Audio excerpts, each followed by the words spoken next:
Hello, magnificent ones. Welcome to Tea with Sue. If this is the first time you've popped in to have tea with me, maybe you don't know why I do Tea with Sue. Well, I've gained a lot of wisdom over the years, and I love connecting with people and helping them sort through whatever it is that's going on in their lives, because I believe we're all magnificent. We're born that way. We just forgot. So now's the time to begin to unlock and embrace the magnificence that is you. It's not that hard. It does take a little work, though. So Tea with Sue is basically 20 minutes of time to just sit back, relax, have your favorite cuppa, whatever beverage suits you. Earl Grey's my favorite. Each week I pick a topic. I've been working with the themes that Global Strong has been putting out every month. And for the month of March, the theme is resilience. Well, I'm reminded of a quote by Zig Ziglar that goes like this: "It's not how far you fall, but how high you bounce that counts."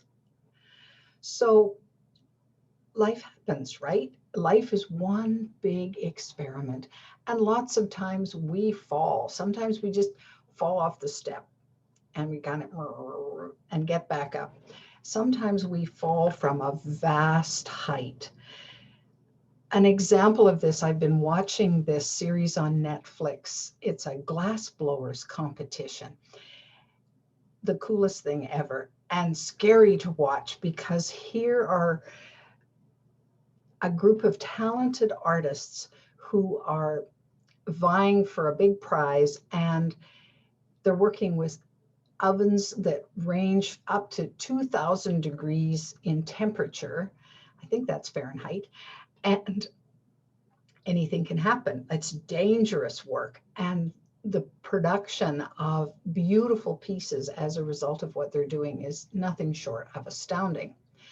But of course, as happens in life, sometimes when you take a big risk and you turn up the heat and you turn up the heat and you turn up the heat, and then one small mistake, one instant of inattention, and poof, you've got glass all over the floor.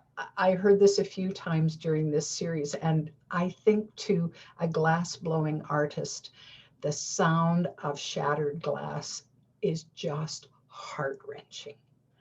Well, that happens in our lives too, right? So there are times when something shatters. Sometimes it's a relationship, sometimes it's a business, sometimes it's an adversity that's so big we can't even imagine, the loss of a loved one, or an extreme illness, whatever it is, and life as we knew it either explodes or implodes. The result is tough for us to deal with. Now, of course, the challenge with that kind of explosion or implosion is it also tends to erode our confidence. So I don't know if you have, but I know I've had a book of failures that I've carried with me for probably since I first was aware that a certain thing was a failure. And I just kind of mentally make note. Oh, I failed at that. Oh, that didn't work. Oh, made a mistake there. And when my confidence is at its lowest, it's insane, but I bring out this book and say, well, that's why, because, I didn't measure up here. I wasn't enough there. I didn't know how to do that there. And I go on and on and on. Well, of course, all it does is erode my confidence even further. and I forget that life is an experiment. we don't come to planet Earth knowing exactly how to do this. Even if you believe in reincarnation and you understand that we've been here many, many, many, many lives before, we deliberately come in not knowing how we did things for the most part. So everything's fresh, everything's new. And when we're young, of course, we make all kinds of mistakes. We probably made umpteen dozen mistakes just trying to learn how to walk. Now, I don't have that documented in my book of failures because eventually I learned how to walk and it's no problem. But once we become aware and more self-aware, and of course society weighs into, and anybody that ever has pointed out to you, well, you're not very good at that, are you? Or, well, why did you do that? That was wrong. That was bad. You're stupid. You've heard it all, right? Well, then we end up having this belief, which is a mistaken belief, by the way, that our our failures somehow are indicative of who we are. Well, we're not our failures. There's no way on God's green earth that we are our failures. Maybe we have failed, maybe we didn't know how, but that's not the sum total of who we are. That's just an action based on a choice that didn't work out the way we planned. So I think if Edison had quit, I read somewhere that he tried with the electric light bulb over 1,000 experiments, all of which failed until he succeeded. Babe Ruth, same thing. He struck out more than he hit the ball. But what do we remember each of them for? We don't remember them for their failures. We remember how they succeeded. Well, I think that's what we want to do, is remember the successes.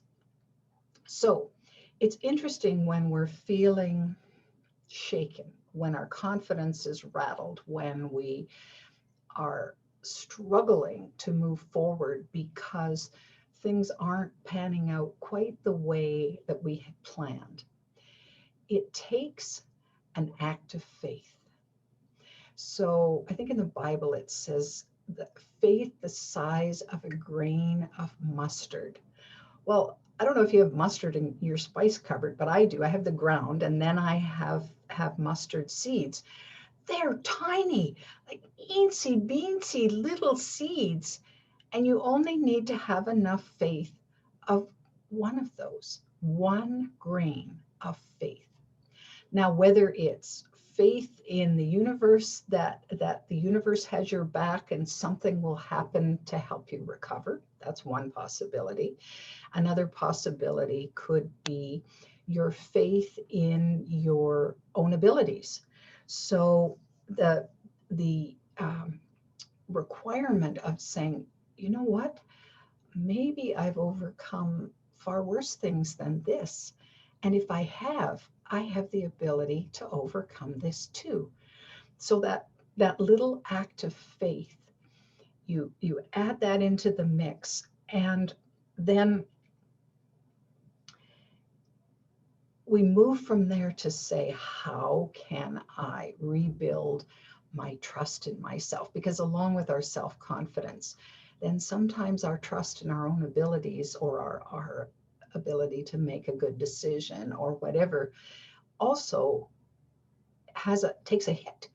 And that's hard, because if we don't trust ourselves and we have no self-confidence, well, then you might just as well sit on the couch and, okay, here I am now, I'm not doing anything. And believe me, there have been times when I felt that way so strongly. That's all I could do was sit on the couch. Oh, I might be able to make it to the fridge and grab a snack, but as far as being productive or focused or energized to create something, wasn't happening, just wasn't happening. So I get it if that's happening to you now, or if it's something that you're struggling with.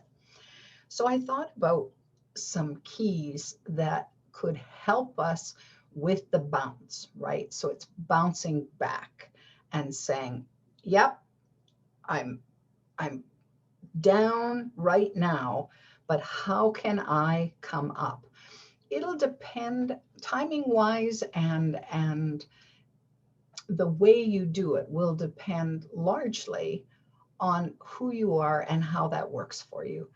I know that when I'm kind of enveloped by overwhelm, it takes me some time to think through the situation and just allow it to sit there for a bit.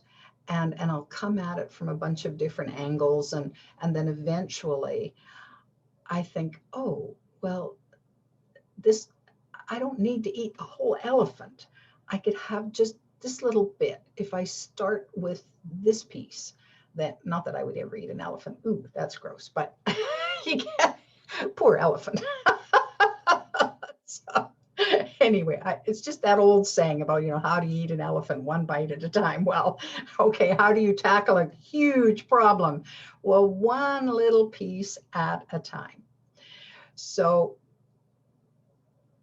that's the stepping stone that you look for. And along with this process, you bring in a huge vat of compassion for yourself, because when life knocks us sideways, that whack on the side of the head, there needs to be a little recovery time, and that's allowed, and to love yourself through it is really helpful. I mean, it doesn't do you a bit of good to badmouth yourself or beat yourself up. And I tell people, put those jewel-handled whips away and put them back in the box, because it serves no purpose when you want to move forward, when you're wanting to rebuild that level of confidence, that level of self-trust.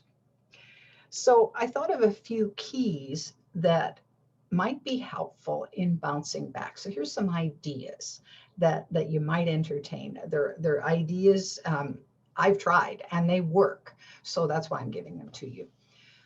So the first thing to help in this process would be to, how you had that book of oh, here's everything I've done wrong in my life. Well, you do have another book on your shelf. You maybe have not brought it out quite as often, but it's the book of all the successes that you've had in your life. So pull that book out and in your mind's eye, begin to revisit all of those successes you've had in your life. The people that you've met that have contributed to your life and you've contributed to theirs. The kindnesses that you have offered as you've gone about your day, all of the things that you would deem a success. And that includes all the things you've ever learned in your life. If you learned to walk, well, that's a success. If you learn to ride a bicycle, that's a success. If you learn to make a cup of tea, that's a success. Well, when we make that switch in our heads out of this is everything that's wrong with me or bad that's happened or whatever, and transfer over, I think I've said in this Tea with Sue at one point or another, you can't think a negative thought and a positive thought at the same time. It's one or the other. So if you shift out of the negative and into the positive, then here's this lovely book, and it's absolutely filled with all the successes that you've had, including you successfully got out of bed this morning, you turned on your computer, here you are watching this video. All of those successes add up to the point where you say, whoa, well, if I've done all that, then I guess this can't be all bad that was over here. It was just learning. It was just experience that taught me something.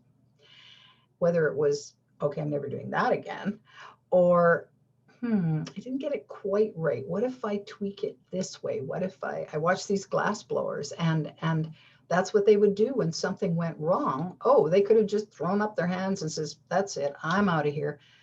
But they were too passionate about what they were doing. And so then it was, okay, we have to start over. or I need to make this smaller, or I need to make this bigger, or whatever. So they didn't hesitate to go back to the proverbial drawing board and say, okay, let's take a look here, and what can we do differently? So that's part of the process. Once we get through the emotional hit of whatever's been happening, then it's to examine, okay, what about this worked? Because usually something isn't all bad. Usually there's parts of it that worked, but where did it break down? What is it that, is there a way to recover from this partway through? Or can we move forward? I once took a knitting class from this lovely Scottish woman who had such talent. I was always taking my mistakes to her, right? Because I wasn't a very good student. And I'd have a mistake about 6 or 8 rows down.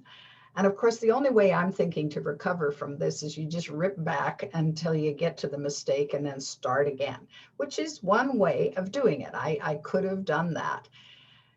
This woman, bless her heart, could see the pattern in such a way, this was a huge talent of hers, that she could see how the mistake was made, and she would take her needles and go directly to that spot and just work through right up to the top where I was and fix it all the way along. And it took her about like a minute and a half, and I'm going, oh, wow.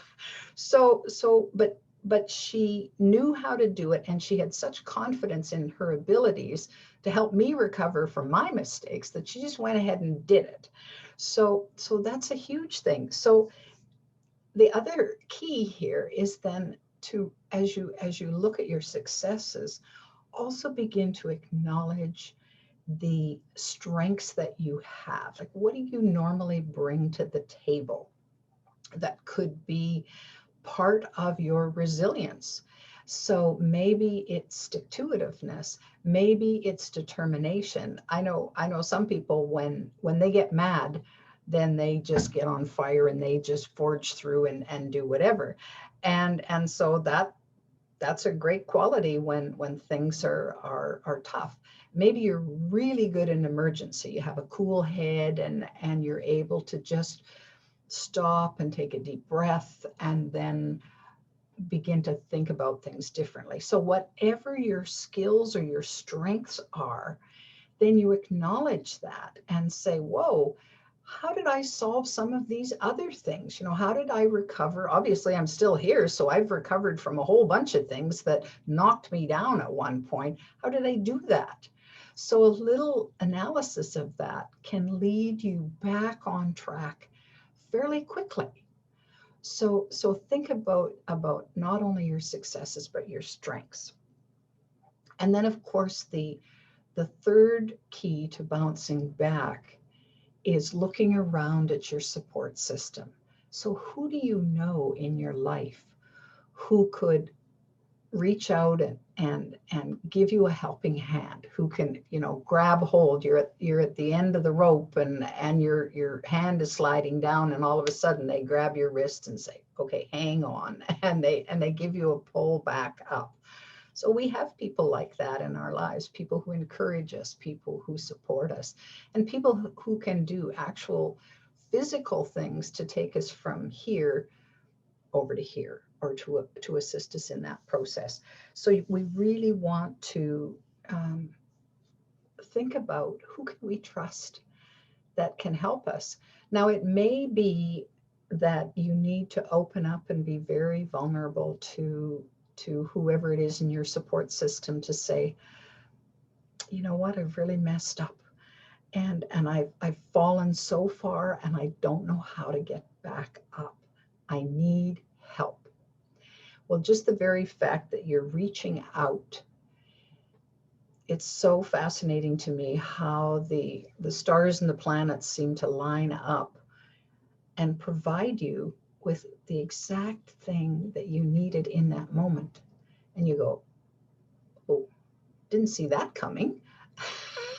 And then you celebrate, right? Because that was exactly what I needed. I really needed that right in this moment. So pay attention to that. And when, so resilience to me is like a muscle, right? That if we never face any adversity, then if it comes unannounced and all of a sudden it's the first time it's ever happened, we don't know how to cope with that, because and it's hard to recover. But every time we figure out how to recover from that, then that muscle gets stronger and stronger and stronger, to the point where bouncing back takes really very little time at all. And that's what we want to have, is that resilience built into us, so that we can recover. And then of course we can go on to grow even more. So that's what I wanted to talk about today in relation to resilience. So this next week, think about what it is that you've done to recover from whatever's come into your life that was not to your liking. How did you go about doing that? And honor yourself for the ways that you sorted that out. Just as a final comment, in the glass blowing competition that I watched, this one fellow who had 30 years of experience in glass blowing, and he knew all kinds of cool, innovative, and creative ways to make his art. And he's taking this huge globe and putting it into the cooling oven. They have a proper name for it, but I'll just call it the cooling oven. And as it goes into this cooling place, he can hear it crack. And he's going, oh, and this was the last second that they had. This was a timed event, so they had to be done. There was no going back from that point. And he had just seconds to figure out what he was going to do. And what he ended up doing was really smashing in strategic parts that globe, because it was still hot, and mashed it into an entirely different shape. And when he was done, he said, actually, that was a very lucky mistake, because what he ended up creating was far better than what his original idea was. So that can happen too, that the form that something ends up being bears no resemblance to what was in your head, but it ended up being far better. So go take on the day, the weekend. You know you can, because you are that magnificent. And I'll look forward to seeing you on Tea with Sue next week.